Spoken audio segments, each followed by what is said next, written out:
प्रेमी पिता के जीवित वचन, नीति वचन की पुस्तक, अध्याय 19। जो निर्धन खराई से चलता है वह उस मूर्ख से उत्तम है जो टेढ़ी बातें बोलता है। मनुष्य का ज्ञान रहित रहना अच्छा नहीं, और जो उतावली से दौड़ता है वह चूक जाता है। मूर्खता के कारण मनुष्य का मार्ग टेढ़ा होता है और वह मन ही मन यहोवा से चिढ़ने लगता है।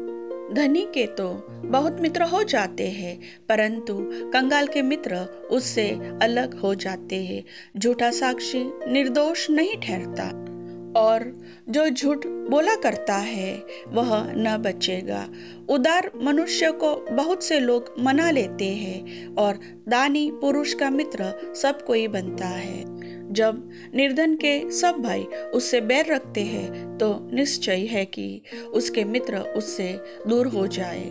वह बातें करते हुए उनका पीछा करता है, परंतु उनको नहीं पाता। जो बुद्धि प्राप्त करता वह अपने प्राण को प्रेमी ठहराता है, और जो समझ को रखे रहता है उसका कल्याण होता है।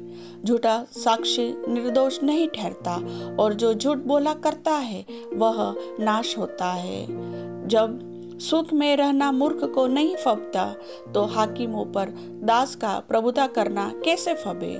जो मनुष्य बुद्धि से चलता है वह विलंब से क्रोध करता है, और अपराध को भुलाना उसको शोभा देता है। राजा का क्रोध सिंह की गर्जन के समान है, परंतु उसकी प्रसन्नता घास पर की ओस के तुल्य होती है। मूर्ख पुत्र पिता के लिए विपत्ति है, और झगड़ालू पत्नी सदा टपकने वाले जल के समान है।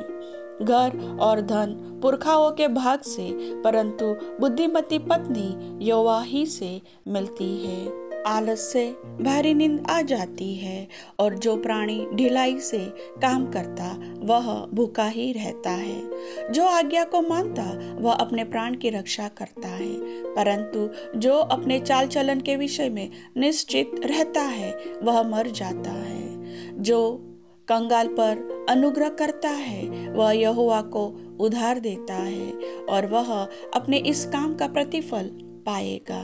जब तक आशा है तब तक अपने पुत्र की ताड़ना कर, जानबूझकर उसको मार न डाल। जो बड़ा क्रोधी है उसे दंड उठाने दे, क्योंकि यदि तू उसे बचाए तो बारंबार बचाना पड़ेगा। सम्मति को सुन ले और शिक्षा को ग्रहण कर, ताकि तू अपने अंतकाल में बुद्धिमान ठहरे। मनुष्य के मन में बहुत सी कल्पनाएं होती है, परंतु जो युक्ति यहोवा करता है वही स्थिर रहती है।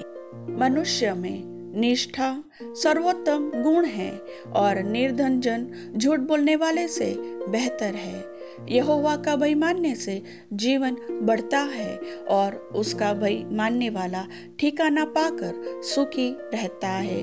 उस पर विपत्ति नहीं पड़ने की। आलसी अपना हाथ थाली में डालता है, परंतु अपने मुंह तक कोर नहीं उठाता। ठट्टा करने वाले को मार, इससे भोला मनुष्य समझदार हो जाएगा, और समझ वाले को डांट, तब वह अधिक ज्ञान पाएगा। जो पुत्र अपने बाप को उजाड़ता और अपनी माँ को भगा देता है वह अपमान और लज्जा का कारण होगा। हे मेरे पुत्र, यदि तू शिक्षा को सुनना छोड़ दे तो तू ज्ञान की बातों से भटक जाएगा।